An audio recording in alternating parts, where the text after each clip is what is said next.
Hi YouTubers, this is another video from your friendly neighborhood reviewer, Evelyn. So today we're going to be reviewing episode 3 with Interview with the Vampire. Before we start off, I want to say a big thank you to all the new subscribers and to all the new viewers. Thank you for making episode 1 to 2 of the review a big hit so far. Let's keep the channel growing. Leave your comments and anything else you'd like me to review. So, without further ado, let's get on to episode 3.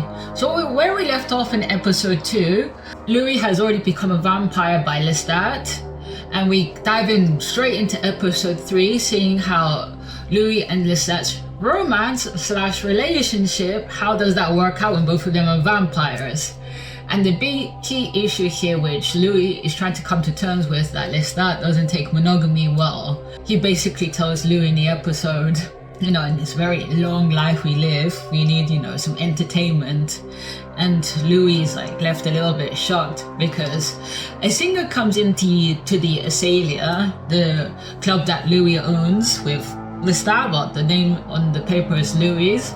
And this particular singer, Antoinette, catches Lestat's eye, which makes Louis extremely jealous, in which Louis says vulnerably to Lestat, "Aren't I enough?" Lestat devilishly laughs, just telling Louis don't worry, we're going to spend 10,000 nights together, but in this row we need some extra little bits and pieces. And then Louis tells Lestat crudely, I'm not going to say it, word by word what Louis said, but in the gist of it, Louis just tells Lestat that means I can sleep with whoever I want. And Lestat hesitantly says yes, in which we see in the episode that Lestat will come to regret. So the big key themes within this episode is about the racial segregation that's going on during 1917, in which there was an ordinance that came about, of ordinance so-and-so number, I can't remember off the top of my head, in which Lestat, since Louis owns a brothel house, all the prostitutes of color and race, they need to move on to their business, in which Louis is fighting against the white politicians, saying that the majority of his business is having prostitutes of all race and color within the house. So Louis is trying to fight in this episode against, racial tensions, discrimination, while Lestat, he's lived a long life for 200 years at this time, so he's basically just along for the ride. And there's another key point within episode 3 at the beginning, I might jump back and forward, in which Louis asks Lestat, them as vampires, don't they have a bigger purpose in this earth? And Lestat, in his egomania, goes and says, well, I'm the one that put you in this earth. And I laughed about that. And then Louis presents Lestat saying, well, why don't we be more selective with who we kill? And this leaves Lestat intrigued. He says, what do you mean? Well, why don't we just kill, criminals, the worst of the worst? Use up. And then Lestat goes and says, well, how do we go about that? And then Louis is like, we can use our telepathy, mind reading powers, and we can distinguish. So they go walking through the streets, and they have a very interesting banter where they start reading the minds of the men that's walking in the street. And Lestat is like, well, if let's say this guy's a criminal and he's thinking about doing some flower beds, how long do we need to wait for until he starts thinking of all his deeds? And Louis manages to get on one of a thief, this guy that apparently was a thief that's breaking into people's houses, robbing things. So Lestat goes and calls Louis' bluff. He goes and disables the guy and says, well, drink up before he dies, in which we find out Louis, instead of dead, of draining the guy's body dry, he goes and munches on the cat. After when the singer Antoinette gets introduced, Lestat's quiet and pensive, and Louis says, you're angry with me, aren't you? And he says, no, I've just been pondering. And Louis is like, pondering about what? And then he says, you're ashamed of being a vampire. And Louis quickly says, don't say that word in my place of business. So that's the bigger points within episode 3. One thing we didn't get in episode 3, as we got in episode 1 and 2, we only got maybe 2 flash forwards to the present with Daniel Malloy, who is still interviewing him, in which Daniel is pressing Louis that he's giving 2 versions of his life story, in which Daniel goes and plays the tapes that they had the original interview in San Francisco, when we hear Louis talking about Lestat in a very poor image, And then he goes and counteract with their at the beginning of the interview when he talks about Lestat in a more compassionate way, that he was there for him, the only person that apart from his brother he can talk to. And in that moment, Daniel's like saying, "You're giving me, very different accounts of the story. So like, which one is correct?" Louis is having Daniel's book in his hand, his autobiography, and he starts talking about a passage. It describes in the book that while he was driving a Buick with his daughter in the back, left it off, and got some money, I think it was he gave some money to a drug dealer, and then afterwards in a passage in Daniel's book, he says his ex-wife told him that, and later a fact that he never owned a Buick. There was a clever play on words called the Odyssey of Recollection. That means sometimes we don't remember things, pinpoint accuracy. Who does? Ask me, my memory's Swiss cheese. So when people ask me about things that happened 10 years ago, I can give an impression of it, but not an exact thing. And that also comes into in which Louis goes and reveals that Lestat went and composed a famous piece of music in which Daniel kind of counteracts that it's not, the exact things that happened. And Louis tells Daniel, "Just allow me my odyssey of recollections." And he says that the first interview that they had together was a performance in which Daniel responds with gathering the cassette tapes in the rubber band and throwing it in the bin.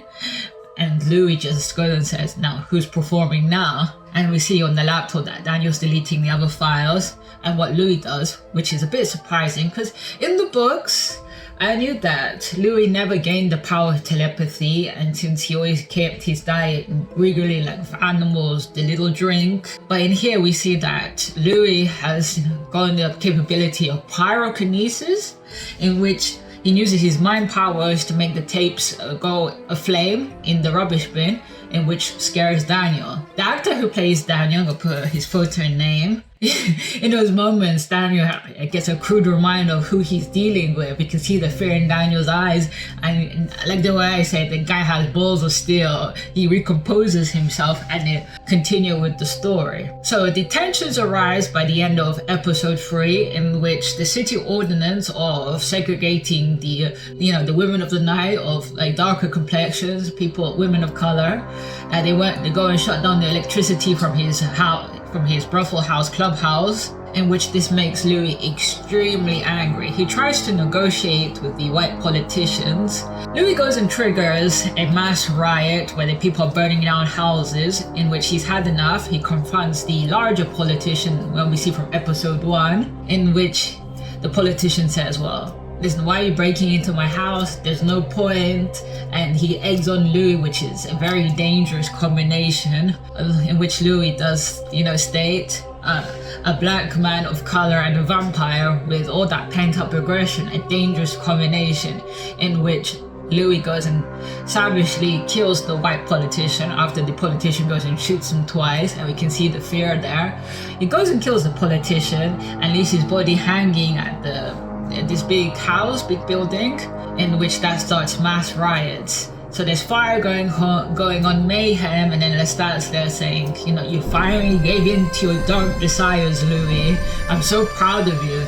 But Louis naively says, "Well, I never meant for any of this to happen. This wasn't for me. This was for my people, the city." In which Lestat tells Louis, "Just don't lie to yourself. You had pleasure in doing all of this." And Louis tells Lestat, "Well, you should have stopped me." And then he tells Lestat, "Me and you are never gonna work. This is why you're going to be alone forever." So as he leaves Lestat there, I assume somewhat shocked, probably hurt. He's going through the town as he describes as a madman, in which he's seeing all the mayhem and destruction, and then he hears a girl's voice crying out. So it's okay, they have super hearing, I guess, as well. In which he goes in, and then he says he found his redemption, and then we see Claudia. Now, the introduction of Claudia is a strike difference, because as in the book and as in the film, Louis and Lestat, I think they were already in Paris, and there was the plague going on, and Claudia was there with the mom, and they were both dying of the plague, but Claudia was still somewhat alive. And then Louis gives into his dark desires and starts drinking the blood from Claudia, in which Lestat comes in and starts laughing, that iconic scene from the film, starts laughing, saying that he gave in to his attentions. and then afterwards Lestat is the one that completes the transformation. So we get the end of that.